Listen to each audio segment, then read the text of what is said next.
Another edition of Beat the Closing Number presented by TheLines.com. I'm Eli Hershkovich, joined by the legend, Evan Silva, co-founder of Establish the Run, somewhere in Chicago in a car. I believe that's where you're at, Evan? Yes, sir. Yes, sir. I just did our show. Now I'm doing this one, and I needed to be like in the car, kind of on the road, because I got to go get my kid and then take her to dance class and then take her to dinner. And so we're jamming it all in. I love it. That is called committed to Super Bowl week. So let's dive into this thing, man. Kansas City sitting as a 1-point favorite, total around 49, and the Chiefs opened around minus 1.5 point favorites or bet up to that number on open, and the total open 49.5. So we've seen some movement on both of the major markets, not a ton. Kansas City around minus 120 on the money line. But at this point of the season, traditionally, both of those markets, the big markets, are ultra efficient. So to you and in general to the sharper bettors out there, you're not going to get a massive edge. So are you focused on player props at this point? Absolutely. You know, I might include a money line bet like as part of like a little parlay. But yeah, I'm not pretending that I can beat the market when it comes to either the spread or the total. No. When you look at, like I said, spread down from 1.5 to 1, total down 0.5 point, maybe just in terms of the point spread, I've heard some bookmakers out there say they expect Philadelphia to close as a favorite. Granted, last year we saw San Francisco get bet up to, closer to the big game. Do you think that's going to be the case with Philadelphia, or just like prediction-wise, off the top of your head, what do you expect to see closer to kickoff? That's a really good question. There's not really a lot of room for line movement, you know, because the spread is so tight right now. I'm just guessing that it won't change much. That will go in is where the Chiefs are one right now. They're favored by 1. Yep. 1.5. Yeah, I think that sounds like I think that'll probably stick. I don't think that. I mean, just you know, the Chiefs they find a way to win, and I know it's lame and it's cliche analysis and it's boring, but they literally just find a way to win, and they've been doing this for years and years and years. So, and I think that the Eagles have the most talented roster in the entire NFL, and I've been saying that for weeks and months and months. But, and you know, I think that the Eagles can like go into halftime with a lead. I think that betting Eagles money line first half makes some sense, but just the level of coaching, the Mahomes factor, the Kelsey factor, you know, the Spagnuolo factor, special teams are really well coached. I mean, you know, I wouldn't touch like the full game money line or second half or anything like that. I think if you want to bet on the Eagles, bet them to win the first half. Yeah, I like that bet for sure. I've been correlating some bets first half aligning with Eagles, so I'm with you there.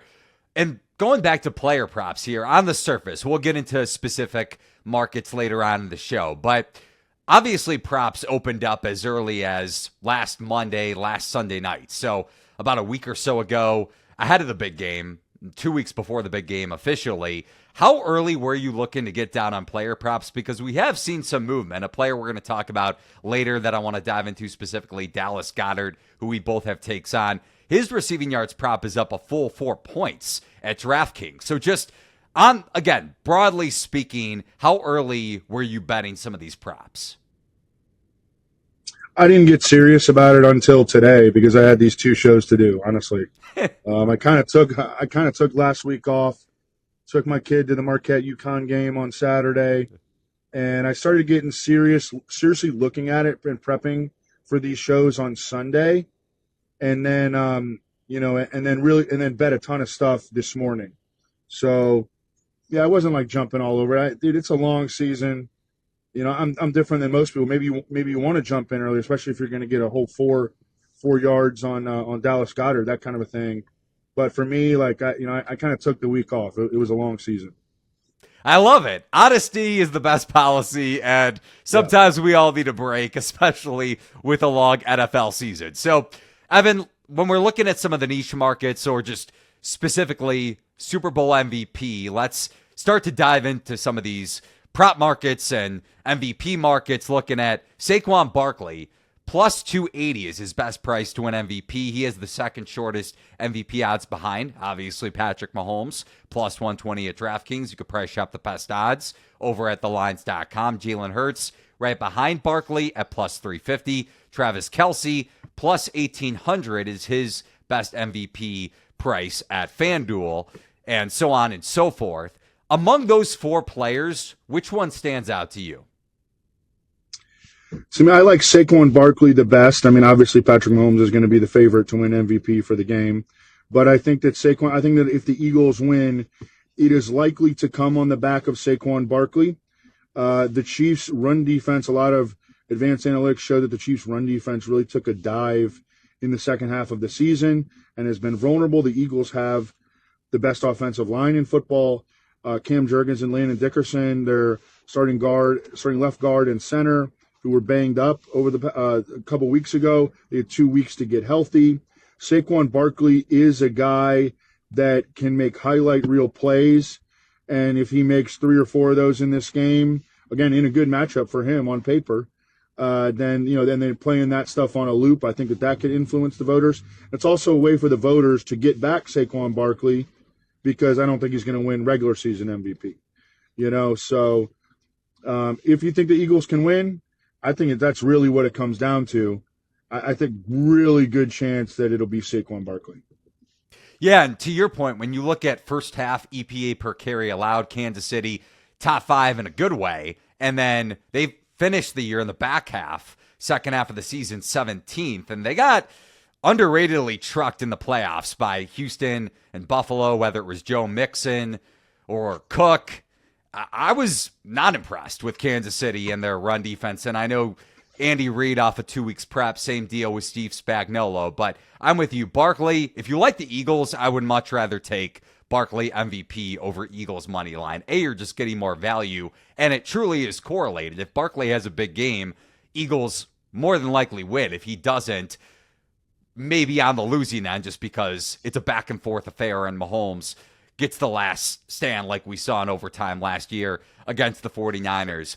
So intuitively, I think your last point was really interesting, because you mentioned just with voters in general, it's so hard to tell. And maybe Super Bowl MVP is a little bit different just because the best player, generally speaking, wins the award. But for instance, the best player in like the Final Four MVP, who knows who's going to win it? The voters have to put their vote in with like 10 minutes to go in the second half. So it's all up in the air at that point. Intuition-wise, how do you go into a market like this? Do you just truly think the voters are looking to help Saquon after he's very unlikely going to win MVP, whether it's Josh Allen or Lamar Jackson, or what's your thought process there? It's 100%. You're just trying to get into the minds of the voters, and all those reasons. He's got the highlight reel bias. He's got the, isn't going to win regular season MVP bias, even though he had probably the best running back season of my lifetime, I believe. Adrian Peterson had some great ones, but Adrian Peterson couldn't catch or pass block and didn't go to the Super Bowl. So there are these sets of biases that I think can influence voters. You need the Eagles to win, obviously. But I think that they can, based on talent level at least. Yeah, and if you look at a couple props in terms of record-breaking props, or one in particular at DraftKings, Timmy Smith, who has the Super Bowl rushing record of 204 rushing yards going back to Super Bowl 22. Barkley to go over that number is 11-1 at DK. I think maybe 14-1 a better price at Circa. And Barkley to have the most rushing yards among any individual player, no surprise, but minus 555 at Circa, and I would definitely not look anywhere else when it comes to that market. What about quarterback rushing props? If we go a little bit in a different direction, Jalen Hurts over under 36.5, Patrick Mahomes over under 28.5, both of those totals at FanDuel. Which way would you go for either or both quarterbacks? Yeah, I have a quick one on Jalen Hurts, and it's pretty much built around the premise that I'm not sure he's 100%. Last game he had was credited with 10 carries for 16 yards. He might get 2 tush pushes or something, but I think he's going to have a hard time getting above 38.5 rushing yards. So I'm taking the under on Jalen Hurts rushing totals for the game. I love a bunch of stuff when it comes to Patrick Mahomes. For him to have 10-plus rushing yards in each quarter, which is difficult for a quarterback, but the odds are nice. You got to play a couple of long shots for the Super Bowl. Yeah. Whether it be some long shot MVP or something. This is 25-1 on DraftKings, 10-plus rushing yards in each quarter. Also, what was it? I'm thinking off the top of my head here. He is, I believe, 7-1 to lead the Chiefs in rushing. This is another one that I really liked. So Jalen Hurts is favored to run for 9.5 more yards than Patrick Mahomes. I really like. I think that Mahomes can beat Jalen Hurts outright when it comes to rushing yards for the game because of the potential of this Jalen Hurts leg injury, and straight up for Mahomes to rush for more yards than Jalen Hurts in the Super Bowl is like plus 140, plus 130, depending on where you look. So, and look, we know that Patrick Mahomes runs the ball more in the playoffs to begin with. I think that this can be a game where the Chiefs' offense struggles because the Eagles' defense is so freaking good. Maybe the best defense in the entire NFL. So when that kind of happens, then Patrick Mahomes can put more on his own back. We saw him have an awesome design run, like a power run last week. And I also bet his rushing ladders, which I think start from a reasonable standpoint at 25 plus rushing yards. And then you bet, 30 plus rushing yards, 40 plus rushing yards, 50 plus rushing yards, 60 plus rushing yards. If he runs for 62 yards, we win all of those bets. So yeah, I'm aggressive on the Patrick Mahomes rushing in this game. You mentioned the Chiefs' offense potentially struggling against arguably the best defense right now in the NFL.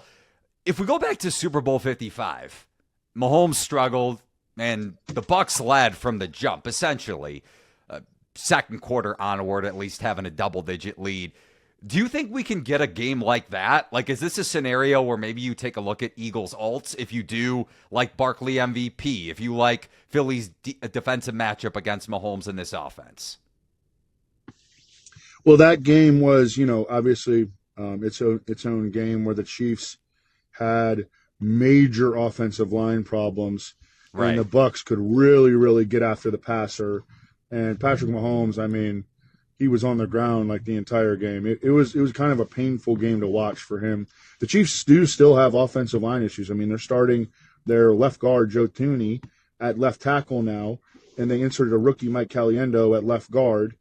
And they're going up against a beast of an Eagles defensive line. Jalen Carter is, you want to talk about maybe a long shot to win Super Bowl MVP. Jalen Carter might be at least a little bit interesting. But also, it sounds like they're getting back Brandon Graham. They can really, really get after it up front. And I think that could actually lead to more rushes for Patrick Mahomes if he's under pressure. You know what I mean? He might have to improvise. So, again, it leads me back to the Mahomes rushing stuff. Yeah, and Jalen Carter, by the way, best price on him for Super Bowl MVP, 66-1 over at DraftKings. Wow. Yeah, big number. Or is that a number that interests you at all, or would you expect a little bit more? Yeah, I'm gonna go bet that. I'm gonna go bet that when I let you go here.